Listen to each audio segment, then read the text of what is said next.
Malum olduğu üzere bu sene de öğrenci kayıtlarımız ayın 16'sından itibaren 16 Mayıs'tan itibaren başlatmış bulunmaktayız. İnşallah bu kayıt alma sürecimiz ta Eylül'e kadar devam edecek. İttihad olarak bizim asıl meşgul olduğumuz, asıl çalışma alanımız İslami ilimlerde hayırlı bir nesil yetiştirmektir.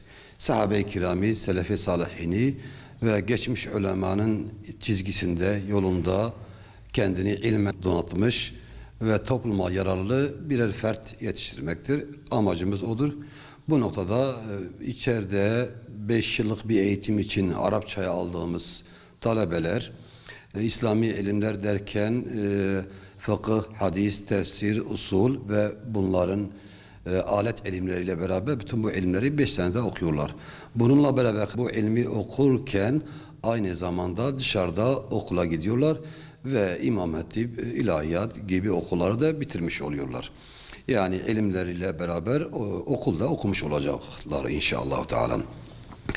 Bizim ittihad olarak çağırdığımız bütün velilere, sesimiz ulaştığı herkese kendi çocuklarının hem dünyasını hem ahiretini muhafaza etmek için bu tür ilmi kurumlara yönlendirmeleridir.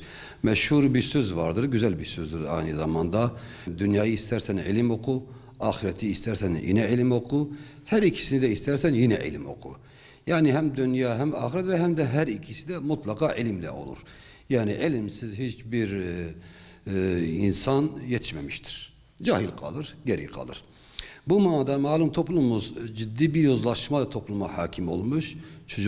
Aileler çocuklarına hakim olamıyor. Belki gıda olarak onları besliyorlar, yemek veriyorlar ama manevi olarak elbette ki bu dünyanın yoğun meşgalesi altında bunun da yetersiz kalıyor, vakit ayıramıyorlar. Bu manada kendi çocuğumun ahiretini ve dünyasını kurtarmak için hedef edilen bütün veliler çocuklarını bu ilmi kurumla yönlendirip inşallah Efendimiz sallallahu aleyhi ve sellem hadisinde buyurduğu gibi o öldükten sonra dahi amel defteri açık kalacak ve evlad-ı salih olarak onlara ahirette faydası dokunacaktır. Rabbim bütün neslimizi muhafaza edin şerlerden, kötülüklerden ve bütün şer odaklardan. Bizim ittihad olarak hem hafızlık alanında eğitimimiz var hem de İslami ilimler dediğimiz kadim medrese geleneğinde dersler veriliyor. Bu manada bir çocuğun gönlük olabilecek bütün ihtiyaçları burada karşılanıyor. Bunun yanında çocuklardan ayrı bir ücret de talep edilmiyor. Yani bütün bu sağlanan yatak, yemek, İaşe gibi bütün şeyler hayırseverlerin bağışları bu iş yürütülüyor. Velilerden de bu manada bir talebimiz, özel bir talebimiz de elbette yoktur. Yani bizde müracaat edenler isterlerse hafızlıkta okurlar, isterlerse İslami ilimleri okurlar. Çocuğun istadına göre belirlenir. Bunun yanında kız medreselerimiz. Aynı zamanda İttihadın bünyesinde kız medreselerimizde belki en büyük bir çoğunluğu tutuyorlar. Kızlar da hakeza hem hafızlık hem de İslami ilimleri okuyor ve ihtiyaçları hepsi seydalar tarafından bu işe kendini mecanen feda etmiş, kendi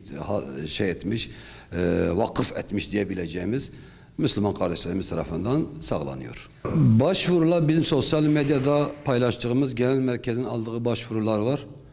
Eğer oraya ulaşamayan birileri olursa, velilerimiz olsa kendi bulunduğu şehirde ittihadın temsilcilikleri vardır. Beraber çalıştığımız medreselerimiz vardır. Orada da müracaat edebilirler. Eğer merkeze de internete baktığı zaman orada ittihadın telefonu görecekler. Merkeze de başvurduğu zaman hangi şehirde müracaat etmişse kardeşlerimiz onları o şehire medresemizin bulunduğu şehre ya da en yakın şehirde yoksa da en yakın şehire yönlendirecek onları. Bu konuda bir sıkıntımız yok. Tabii ki bizim öğrenci aldıktan sonra belli bir süre deneme süreci dediğimiz acaba öğrenci uyum sağlar mı, bu işi yapabilecek mi? Bir deneme sürecinden sonra öğrencinin asıl ders alacağı veyahut da okuyacağı hafızlık mı, İslami ilimler mi?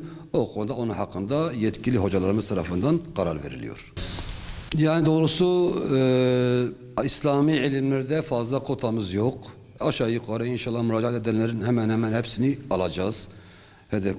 Onu hedefliyoruz.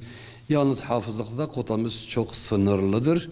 O da mekan ve imkanlardan dolayı. Yani hafızlık bu sene 100 tane alabilirsek, eğer şartlarımızı zorlayarak 100 tane alabilirsek iyidir. Şartlarımız, imkanımız hem Diyarbakır'da var hafızlık, hem Bingöl'de var ve de Batman'da 3 merkezde bizim hafızlık kurslarımız eğitimlerine devam ediyor.